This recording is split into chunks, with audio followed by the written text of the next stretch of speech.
Bonjour à toutes et à tous, une nouvelle saison, une nouvelle émission. Actu Rugby 83, c'est tout nouveau, hein, c'est vrai, mais bon, tu sais qu'après les vacances c'est un peu compliqué.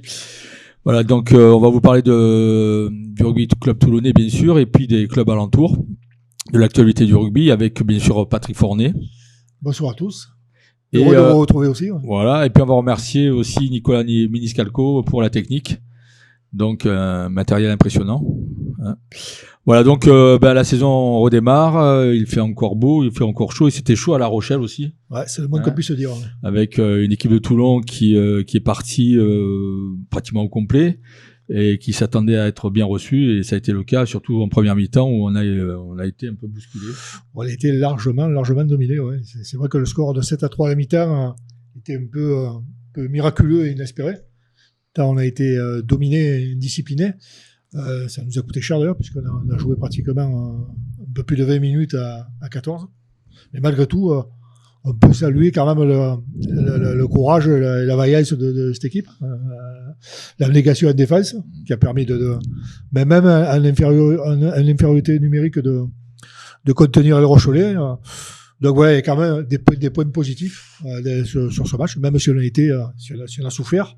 Puis bon, cerise sur le gâteau, c'est qu'on ramène un point, quoi. Ouais, donc, je crois en fin de compte, on a profité aussi d'une super défense, mais aussi un peu, je pense, un manque d'intelligence ou un manque de respect, je sais pas trop comment on appelle ça. Un peu de suffisance. Ouais, de la part de l'équipe de La Rochelle, parce que bon, c'est vrai qu'ils auraient pu marquer des points au pied et prendre le large par rapport à la situation, parce que je crois qu'ils avaient 3 pénalités qui ne servaient à rien, donc puisque nous on les a contrés. Donc en fin de compte, on est resté dans le match, et c'est vrai que bon, avec un peu de chance, on aurait pu rapporter plus qu'un point. Le scénario idéal, ça aurait été de les crucifier en fin de match, mais on n'en était pas loin, parce que moi je pense que si il y avait 5 minutes de plus, je pense que physiquement on commençait à prendre le dessus. Donc, mais bon, voilà, il ne soyez pas plus royaliste que le roi. Un point, enfin, je vais sur la physionomie du match, et je crois que Pierre l'a reconnu après le match, c'est quasi inespéré. Si on devait faire un point sur ce match, il y a des points positifs et des points négatifs. Le principal point négatif, c'est quand même l'indiscipline. L'indiscipline, je crois qu'on était à 16 fautes. Ouais, c'est ça, 16 pénalités. Ouais, bon, même si on a bien été aidé par l'arbitre, qui nous a sifflé des pénalités tout bout de champ, des fois, il y a un moment où c'était un peu... Mais l'indiscipline a failli nous coûter cher. Après, en point positif, moi, c'est la touche et la combativité. La défense, la mêlée, où on a bien figuré contre un des plus gros paquets d'avant-garde du top 14. Je crois qu'on a figuré. Hein. On n'a pas été ridicule en ce domaine, puisqu'on n'a pas été pénalisé, si ma mémoire est bonne, ou une fois. Et une fois eux, donc on a fait jeu égal. Après, c'est toujours pareil. Je lis sur les réseaux sociaux que le point négatif, c'est l'attaque. Mais quand tu n'as pas de ballon, c'est compliqué d'attaquer. Et bon, comme toutes les années, il faut un bouc émissaire. Hein, donc voilà, l'heureux élu de ce premier match, c'est Dan Bigard. C'est vrai qu'il n'a pas été exceptionnel, mais bon, les conditions dans lesquelles jouait la charnière, c'était pas non plus idéal. C'est un peu difficile quand tu subis tout le match de faire un super match au niveau de la charnière.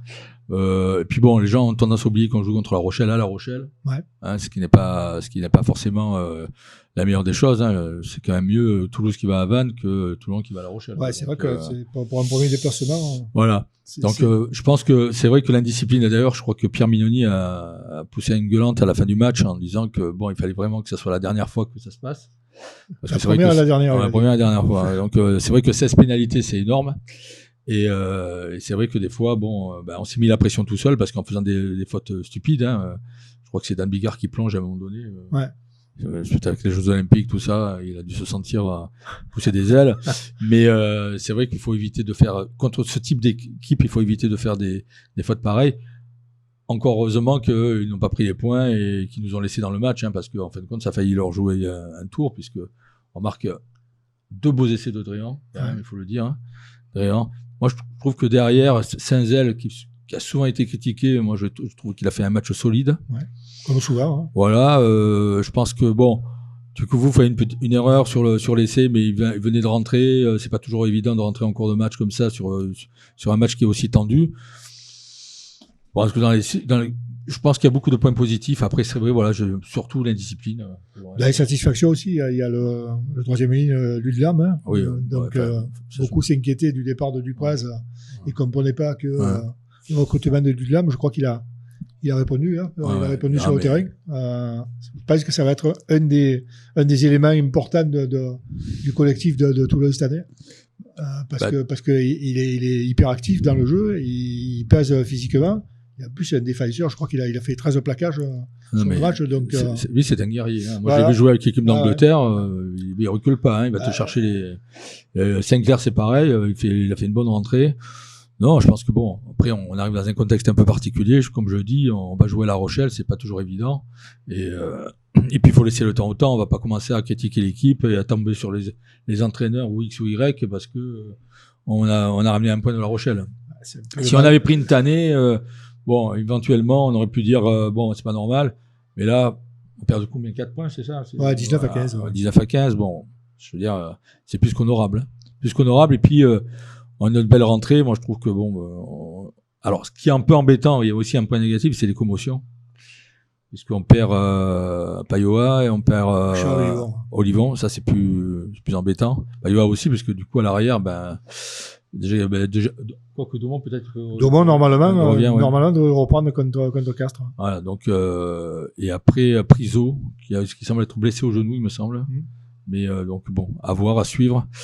Parce que là, on va recevoir Castres, et Castres...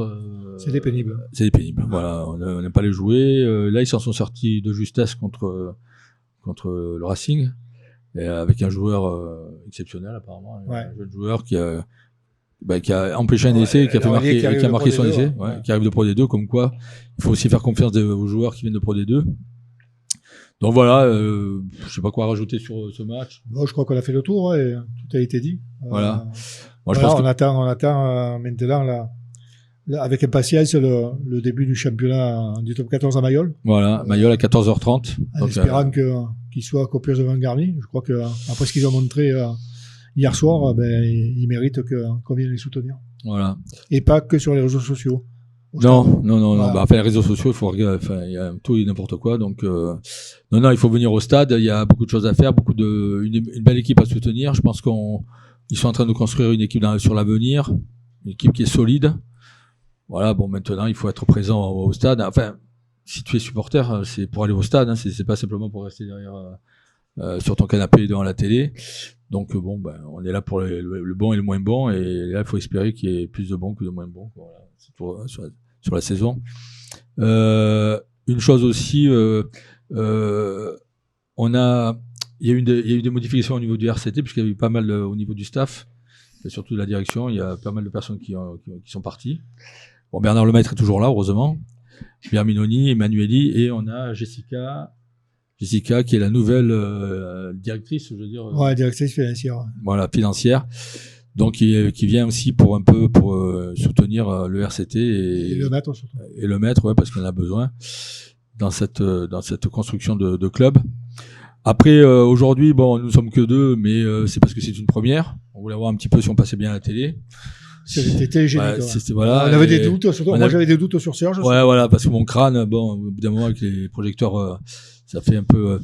Et puis après les vacances, c'est toujours un peu compliqué, mais on aura toujours un invité surprise qui viendra. Enfin, surprise non, mais on vous dira qui vient la prochaine fois. Alors ça peut être quelqu'un de connu, hein, du staff ou joueur, ou si on peut, mais ça peut être aussi les supporters. On va laisser la parole aux supporters parce que c'est quand même important. Puis c'est eux aux supporters qui restent positifs aussi. Hein. On n'est pas là c'est pas une émission qui est là pour insulter les gens ou pour insulter telle ou telle personne.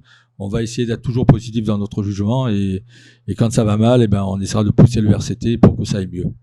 On va donner la parole aussi au club amateur, au club de fédéral, au club d'honneur, et aux féminines aussi, puisque on va traiter de tous les sujets qui intéressent le rugby varois.